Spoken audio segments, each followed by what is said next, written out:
طيبا مباركا فيه. اللهم صل على سيدنا ونبينا محمد وعلى آله وصحبه أجمعين. أما بعد. Assalamu alaikum wa rahmatullahi wa barakatuh. Құрметті мұсылман бауырлар, бүгінгі ұлық күндердің сұлтаны болған жұма баршамызға құтты берекелі болсын. Алла Тағалам жұмада жасаған құлшылық, ибадат, дұға тілектерімізді қабыл етсін. Бүгінгі Абай мешітімізге арнайы қадам басып келіп отырған жамағаттың әрбір басқан қадамына Алла Тағалам сауаптан жазсын. Бұл жұма мен алдыңғы жұманың арасында жасалған барша қателік кемшіліктерімізді Алла Тағалам осы жұма арқылы күнәларымызды кешіруін нәсіп етсін.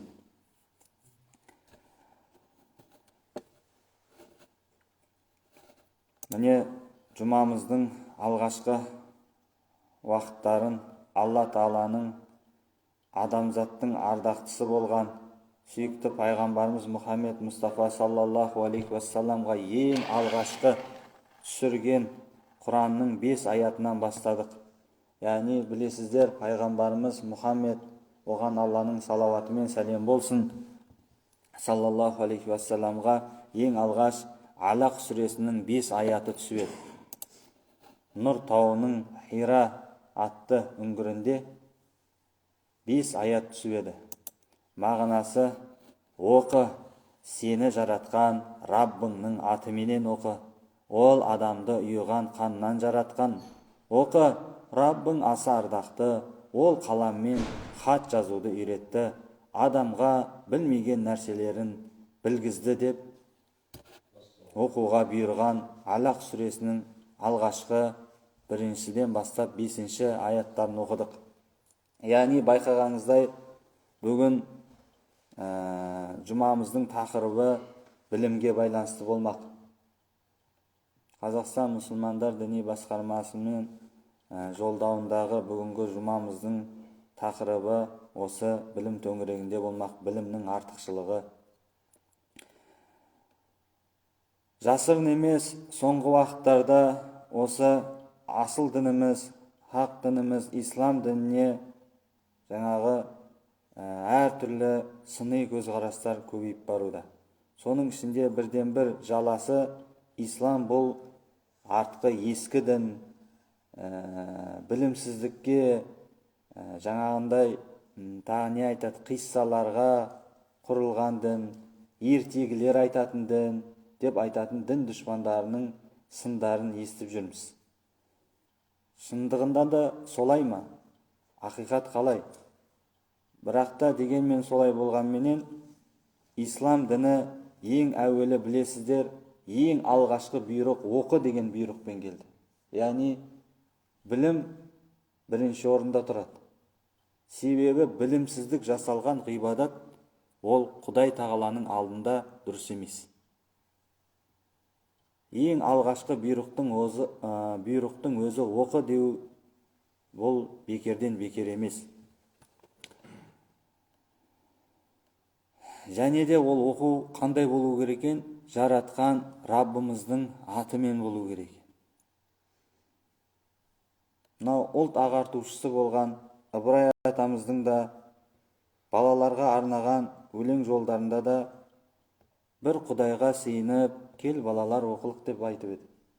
Яғни бірінші Құдайды танып, кейін барып оқу оқитын болса, білім үйренетін болса, ол адам дүние ақыретте бақытқа қол жеткізетіндердің қатарынан болмақ иншалла.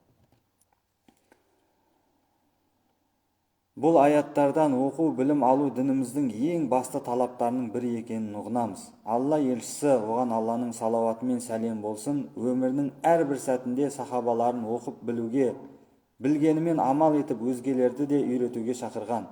Мысалы, ардақты пайғамбарымыз, оған Алланың салауаты мен сәлем болсын, мұсылмандардың сауатын арттыру үшін Бәдір соғысында қолға түскен меккелік тұтқындардың оқу жазу білетіндеріне 10 мұсылманға оқу жазу үйрету шартымен азаттық берген.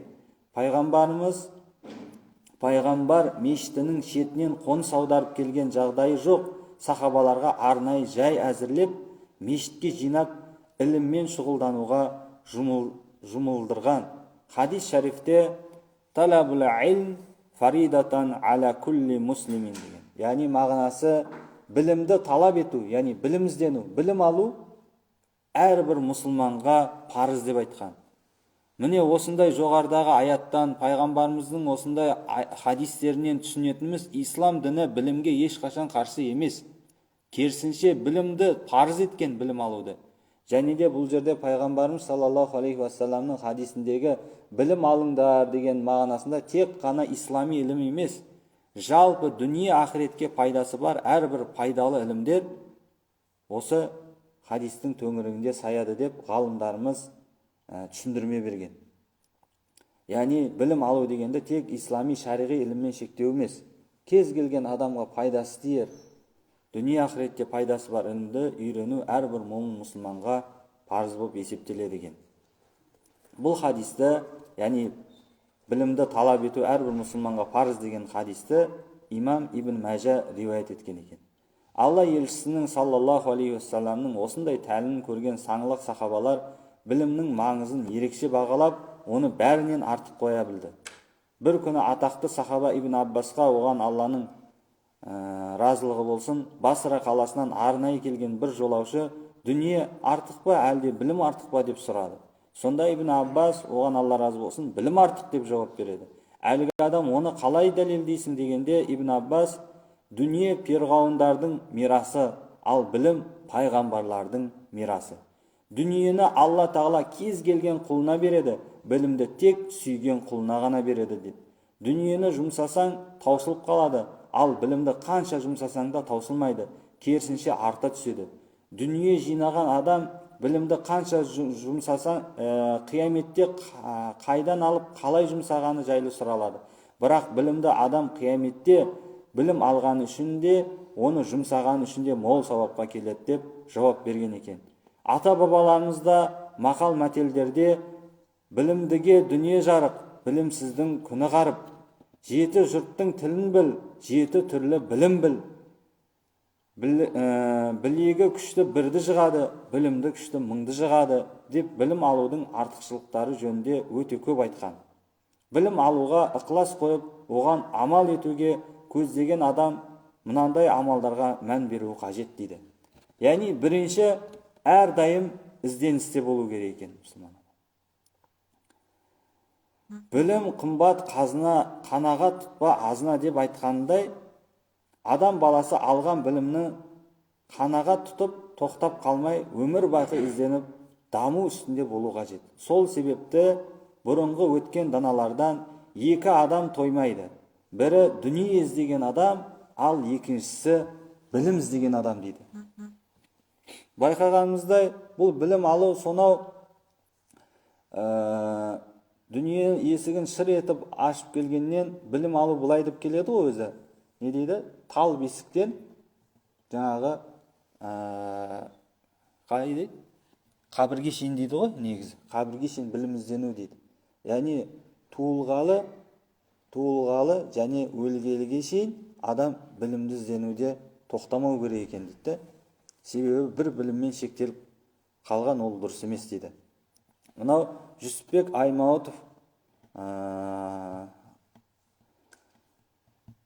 Аймауытовтың мынандай өлең жолдары бар екен. Оқу білім жанған шырақ ойласаң, үйренерсің іздеп көрсең қоймасаң, қу өнерді бұ беліңді жігер сал, пайда аларсың, қау жанарсың тоймасаң деген екен. Мына Ахмет Югенекей бабамыздың мынандай сөздері бар. Білген адам білімді өмір бойы іздейді деп айтқандай, мұсылман адам өмір бақи үйреніп, білім алуға тырысып, білім тұрғысынан бір күні мен екінші күнін тең болмауына аса мән беруі қажет екен. Яғни осы орында бір уақиғамен бөлісіп кетсек, кезінде білесіздер, имам Ахмет деген үлкен имамымыз өткен. Осы имам Ахмет Хамбали мазхабының басшыларынан, бұл кісі өмір сүрген уақытта Мұқтазила деген үлкен бір ағым болған. Тіпті олардың идеологиясы соншалықты адамдарға әсер еткенмен тіпті патшаларға да әсер еткен. Сол уақыттағы патшаға әсер етіп, яғни мынау Құран жаратылған ба, жаратылмаған ба деген үлкен бір фитна болып, бүткіл ахлі сүнна уал жамағаттың ғалымдары, имамдарына үлкен сынақ келіп, оларды тұтқынға алынып, қамауға алған кезде, осының ішінде имам Ахмед те түсіп қалған. Яғни жаңағындай Құранды жаратылған деп айтасың деп фәтуа шығар деген кезде, имамдарымыз пайғамбар саллаллаху алейхи уассаламның сүннетін жоққа шығарған боламыз. Пайғамбарымыз саллаллаху алейхи уассалам Құранды жаратылған деп айтпаған. Біз ондай жасайтын болсақ, үлкен дінге қиянат жасаған боламыз деп, өмірлерін тігіп болса да, дінді сақтап қалу мақсатында өмірін пида етсе де, бірақ сол патшаның сөзін айтпаған. Яғни Құранды жаратылған деп айтпаған. Білесіздер, Құран бұл жаратылмаған. Яғни Алланың сөзі. Алла жаратылмаған себебі. Құранды жаратылған дейтін болсақ, онда ол Алла да жаратылған, көп мәселелер өзгеріп кеткендіктен, бұл имам да қамауда тұрған кезде ілім алу үшін сонау Андалус деген қаладан, Андалус деген қазіргі Испания, кезінде мұсылмандардың қолында болған үлкен ислам мемлекеті болған.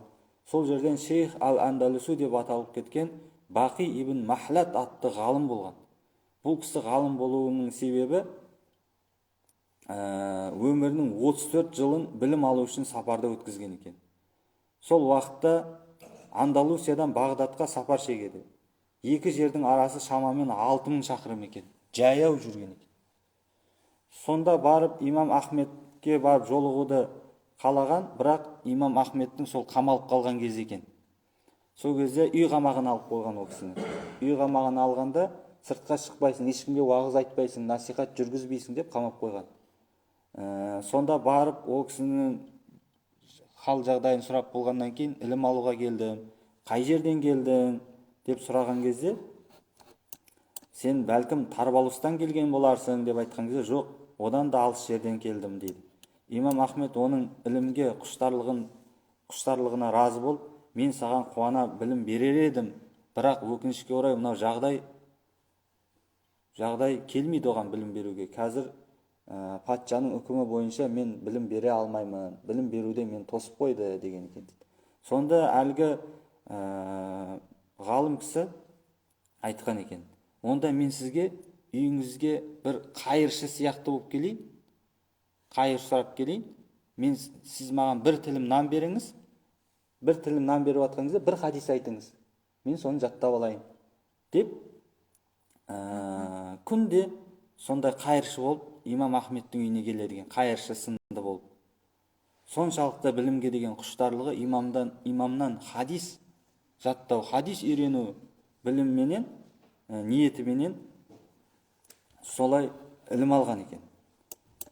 Ахмедтің есігінің алдына барып, бір тілім нан алып, ардақты пайғамбарымыз, оған Алланың салауаты мен сәлем болсын, 2 хадисін жаттап жүреді. Имам Ахмед үй қамақтан босағанша Бақи бірнеше жыл осылай білім алған екен. Кейін имам Ахмедке дәріс беруге рұқсат етілген уақытта Бақи ибн Махлатты әрдайым өзінің оң жағына отырғызып қояды екен да, имам шәкірттеріне айтады екен, міне ілім алуда осы Бақидан тәлім алыңдар, үлгі алыңдар, өнеге алыңдар. Себебі ол білім алу үшін 6000 шақырымнан жаяу келді. Және үйімде үй қамағында отырсам да күнделікті келіп бір хадис, 2 хадистен жаттап жүрді деп осы шәкіртін мысал келтіретін болған екен. Екінші, біріншісі не болды? Үзбей ілім іздену. Бір күн тоқтамай болса да, күнде бір ілім болса да үйрену. Екіншісі, кітап оқу дейді. Алла Тағала қасиетті Құран кәрімде «Вал қалами ва ма ястурун» дейді. Яғни, қалам әрі оның жазған нәрселеріне серт деп айтты. Алла Тағала Құранда көп жерлерде сертпен келтіреді. «Вал фәжр, вал аср, вал шамси». Яғни, күнге серт, жаңағындай уақытқа серт, таң уақытына серт деген сияқты. Осы серт келген кезде ғалымдарымыз айтады, тәпсірші ғалымдарымыз айтады, бұл серт келсе келесі аят оны өте маңызды нәрсе екенін айтып тұр дейді. Яғни Алла Тағала қаламға серт етті ме дейді, ары қарай не деп жатыр? Жазған нәрселеріне серт дейді. Осыдан түсінетініміз ол кітап жазу, кітап оқу ол өте маңызды нәрсе дейді. Яғни бұл жерде әрине пайдалы кітап жазуда, пайдалы кітап оқуда. Кітап оқу адамның ақылы мен ой өрісін дамытып, білімін арттырып, рухани кемелдеуіне ықпал етеді. Қарауылда жатып, кітап оқу арқылы әлемге танымал болған Абай Хакім атамызда өлең жолдарында былай дейді ғой: пайда ойлама, ар ойла, талап қыл артық білуге, артық ғылым кітапта, ерінбей оқып көруге деп насихат айтып кеткен. Әрине мұсылман адамның ең көп оқитын кітабы ол қандай кітап? Алла Тағаланың кітабы Құран кәрім. Сол Құран кәрімді де жай жатқа былай оқылмай, әрбір аяттарына назар салып, оның мағынасын түсініп, жетік оқитын болсақ, дүние ақыретте бізді бақытқа жетелейді. Себебі пайғамбарымыздың мынандай хадисі бар: иқраул әл-Құр'ана фа иннаху яти яумал қиямату шафиан ли асхабихи деген. Яғни мағынасы, Құран оқыңдар, өйткені ол қиямет күні өзін оқығандарға шапағатшы болып келеді деген. Имам Муслимнің риуаятында. Жалпы біз мұсылманбыз дейміз, пайғамбардың сүннетімен жүреміз дейміз, бауырым япа сүнне деп айтамыз да, бірақ та осы айтып жүрген сөздеріміз ісімізге дәлел болмайды. Құранды басынан ақырына шейін араб тілінде емес жарайды, басынан ақырына шейін қазақша мағынасында, немесе өзіміз түсінетін мағынада, қай тілде болса да оқып шықтық па, басынан ақырына шейін ерінбей? Көпшілігіміз жоқ деген жауап шығады. Бірақ айтамыз, Құранда былай деп айтқан, Құранда былай деп айтқан дейміз да, бірақ оқымаймыз, білмейміз. Дін болмағанда Құранды басынан ақырына шейін бір рет болса да өмірінде адам зат оқып шығу керек. Адамзат дегенде мұсылман адам.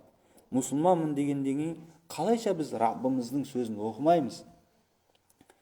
Алла Тағаланы жақсы көрем деп айтамыз, оны танымаймыз. Пайғамбарды жақсы көрем, пасунне деп айта бергеннен ісіміз сүннет болып кетпейді ол. Түрімізді сүннетше қылып алғанмен ісіміз сүннет болып кетпейді, егер оны оқып білмесек, оған амал етпесек. Ибн Масғудтан, оған Алла разы болсын, егер білімді қаласаңдар, онда Құран оқыңдар. Күмәнсіз оның ішінде бұрынғылар мен кейінгілердің білімі бар деп айтқан. Ары қарай, үшінші, білгендерден үйрену дейді. Білім алуды көздеген адам білмегенін еш уақыт білім иесінен үйренуге, сұрауға арланбай қажет. Алла Тағала Құранның Нахл сүресінің 43-ші аятында «Фас'алу ахля зикри ин кунтум ла та'ламун». Яғни мағынасы, егер білмесеңдер, білім иелерінен сұраңдар деп айтқан.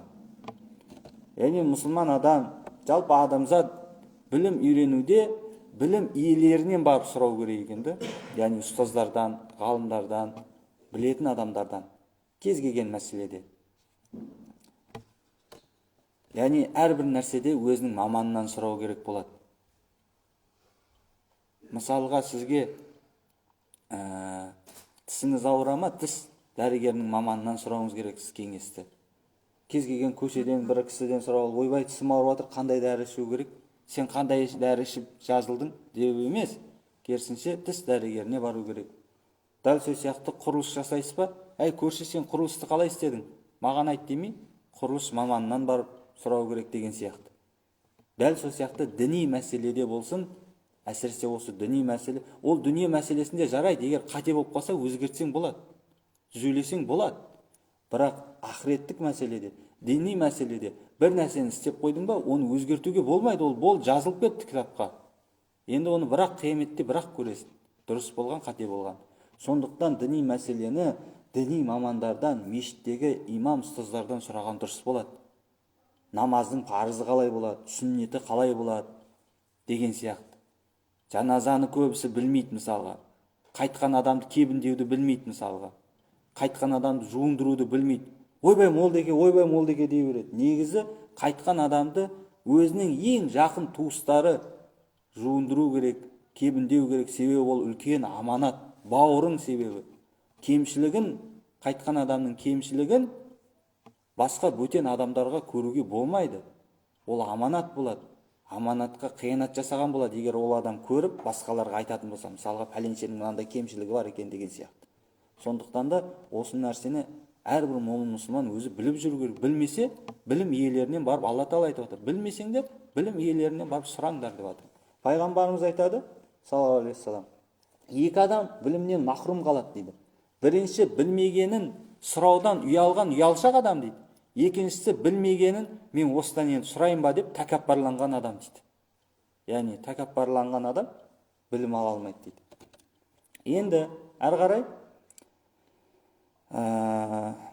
пайғамбарымыздың саллаллаху алейхи уассаламның кезінде білесіздер, осындай мешітте дәріс беріп отырған кезде бір аппақ адам кіріп келді дейді. Аппақ дегенде ақ киінген, шаштары қара, ешқандай шашында не үстінде сапардың ізі болмаған таза киімменен бір адам кіріп келді де дейді. Пайғамбарымыздың алдына отырды. Омар радиаллаху анху риуаят етеді бұл хадисті.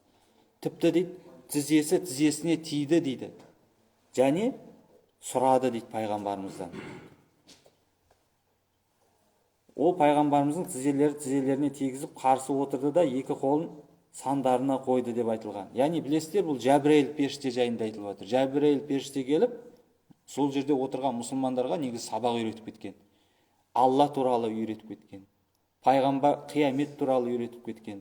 Қияметтің қашан болатынын,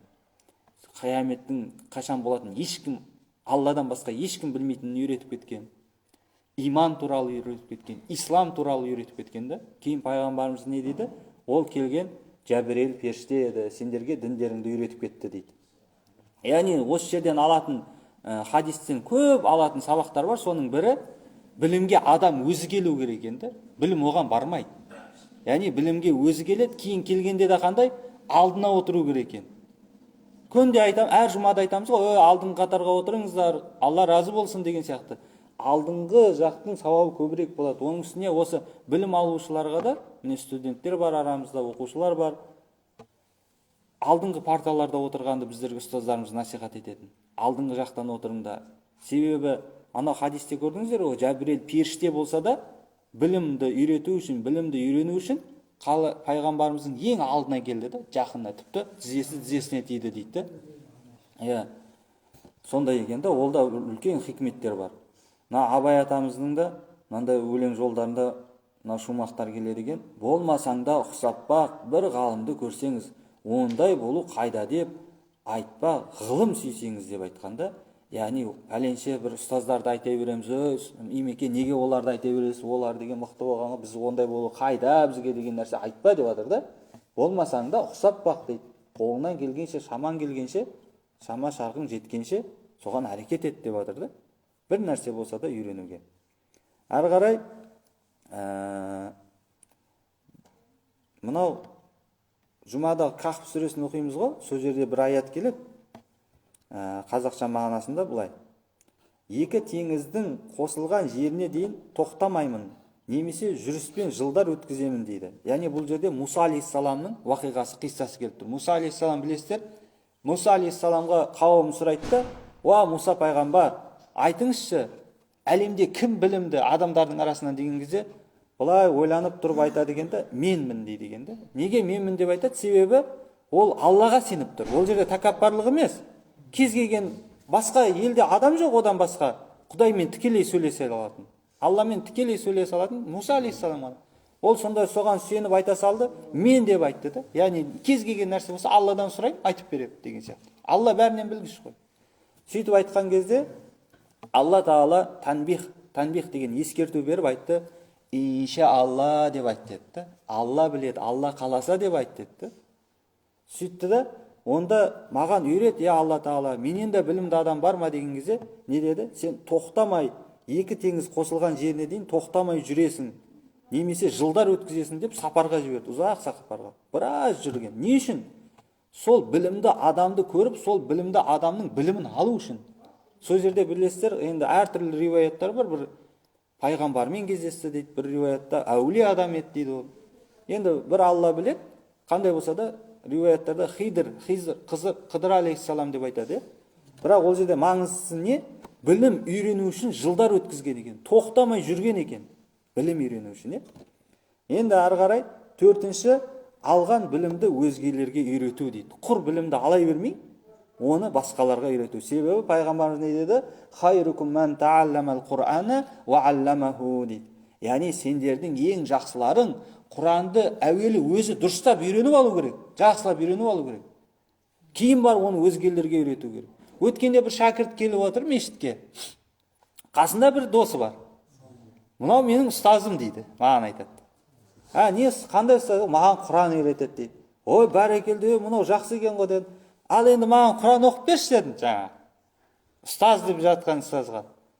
Құранды жаңағындай тәжвид деген ережесі бар, ешқандай тәжвид ережесіне сай емес. Әріптер білесіздер, арабтың әріптері сақау емес, жуан, жіңішке, истиала, истифала деген әріптер бар. Сол әріптердің ешқайсысын білмейді. Ұрып отыр, сен қандай ұстазсың? Сен әуелі өзің дұрыс, саған ұстаз қажет қой бірінші. Сен қалай ұстаз боласың? Бірінші пайғамбарымыз не деп жатыр? Бірінші өздері үйренгендер деп жатыр. Құранды өздері үйренгендер, кейін бар оны өзгелерге үйреткендер деп жатыр да. Мен айттым, онда екеуің де бірге шәкірт болыңдар маған. Келіңдер үйретейік. Ары қарай жақсылап үйреніп алсаң, ұстазың рұқсат берсе, болды. Шәкіртім, сен бүгін жақсы үйрендің, бар енді өзгелерге үйрете бер десе, барып үйрет дедім да. Шала үйреніп алып, оны асығып үйретуге де болмайды. Білімді толығымен үйреніп алу керек, иншалла. Содан кейін барып оны өзгелерге үйретсек, сендердің ең қайырлыларың, ең жақсыларың деген хадистегі категориядағы адамдардың қатарына кіреміз, иншалла, Алла қаласа. Бұл хадисті имам Термизи риуаят еткен екен.